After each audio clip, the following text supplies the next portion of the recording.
Yellow. There is no greater danger than underestimating your opponent. Sun Tzu, The Art of War. Here we have a fight posted by the popular Russian fight promotion STRELKA, and as you can see, the Muay Thai fighter is very calm, nonchalant, like he's a gamer waiting in line at an internet cafe. It's like he's someone who's used to high stimulation, but in the moment right now, doesn't really care.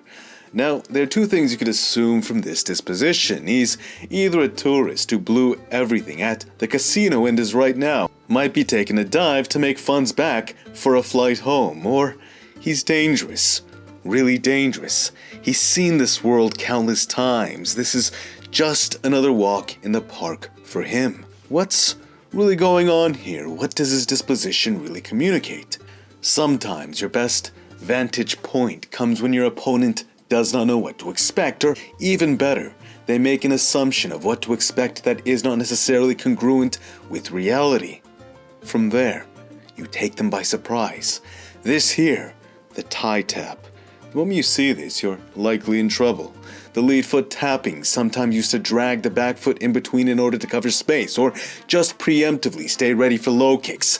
Because most of the weight is kept on the back foot, the threat of a low kick is greatly diminished. This is an advantage the Thais have against low kicks, whereas an MMA boxer, an MMA striker who focuses on boxing like Nate Diaz because he's so front leg heavy. A style predicated on applying pressure, pulling shots for counters, rolling fire by pulling shots, which means shifting weight into his back hip.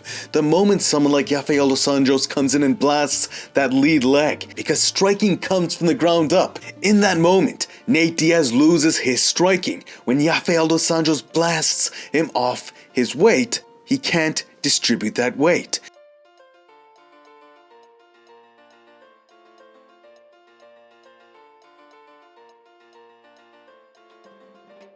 I go out there, what's the guy do? He tries to kick me right in my leg, you know? And that's not a fair fight, man. So yeah, he's doing this too clean. The Russian pro mixed martial arts fighter may have made a mistake. A touch to the body. Program's low. Then watch. Chamber pivot snap. It's a question mark kick. The shin ding side of head. Look at his reaction. He lowered his hands to catch a kick that just wasn't there. He clasped at a phantom. Luckily, he was moving away from the direction of the strike, which mitigated a bit of the impact. Nonetheless though, boom. The Thai's technique is so relaxed and fluid, he makes his striking look effortless. It's that fluid kinetic chain. Thus, despite having a lower muscle retention, fluid body mechanics gives him efficient weight distribution in its stead. Just appreciate that for a moment. Appreciate how clean his technique is. But here, I don't think he's accustomed to the rules, so he's just doing everything. Picking up and throwing sand, leveraging his fluid intelligence in that moment. Is that even allowed? I don't know. I don't know how this promotion works. But he got away with it, I guess. Roundhouse from the lead leg. Look at how he lowers his hand and pulls like style bender Israel Adesanya into an angle. The more you watch this guy, the more you realize he's the latter. The calm and relaxed, fluid assassin, not the gamer waiting in line to get into an internet cafe. Maybe he's both. Maybe he's taking this fight so he can pay for that cafe. Who knows? I don't. Go ahead. Come in. I dare you, sidekick to muffle that forward momentum, then blast the behind like an old school father as the son runs away. This guy obviously knows what he's doing. The mixed martial arts fighter is very defensive now. Look at how the Muay Thai fighter looks to peel guard, but instead, the mixed martial arts fighter is very reactive. He's got to find his window. He can't just be a piñata to these baseball bat shins. Looking to force his own window, Thai plume. If you can break the head position, you can control the body. Where the head goes, the body can go due to how the equilibrium is regulated in the semicircular structures located in the ears.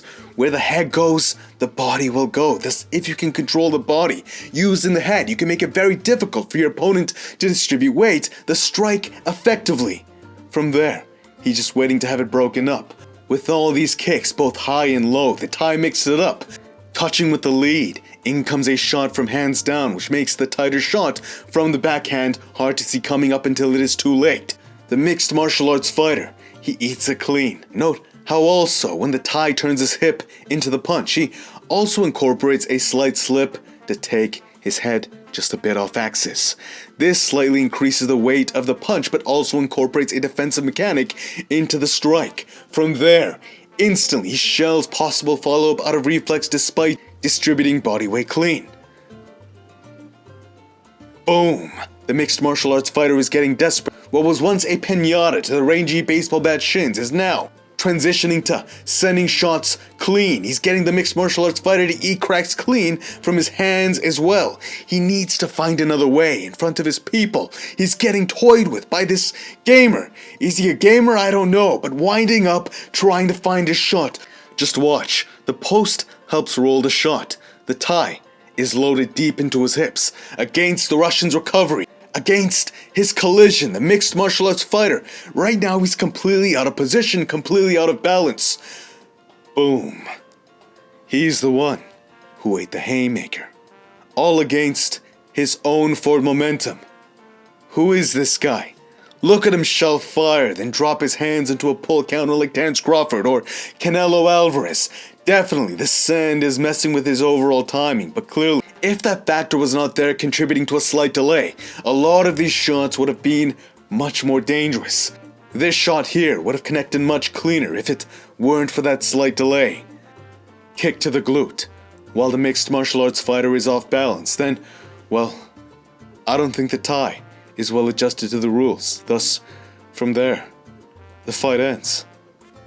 Always make sure you have enough for your flight back home, guys. Otherwise, you might have to throw hands to make it back. But I guess, in this case, the man was well prepared. Just imagine the confidence to put yourself into this kind of arena, standing on sand. It was an interesting watch. This does glint insight into a higher understanding as well, though. You can never judge a book by its cover. The ego, which overestimates, is not grounded on confidence. That is a depiction of arrogance. Confidence is humble in that it trusts its preparation, its discipline, the passion and work ethic comprising one's craft, whereas arrogance is often a surface-tier depiction formed of insecurity. It is overcompensation used to reward oneself regardless of the reality, thus finds itself often coming into conflict with reality. One embraces the truth, the other one is a shell protecting itself from it. The Russian mixed martial arts fighter, though, he was as tough as nails. Nonetheless, though, versus the loose flow of this clearly experienced Thai fighter, toughness, it just was not enough. To that end, thank you both for the privilege to watch. Thank you all for watching, and until next time, peace.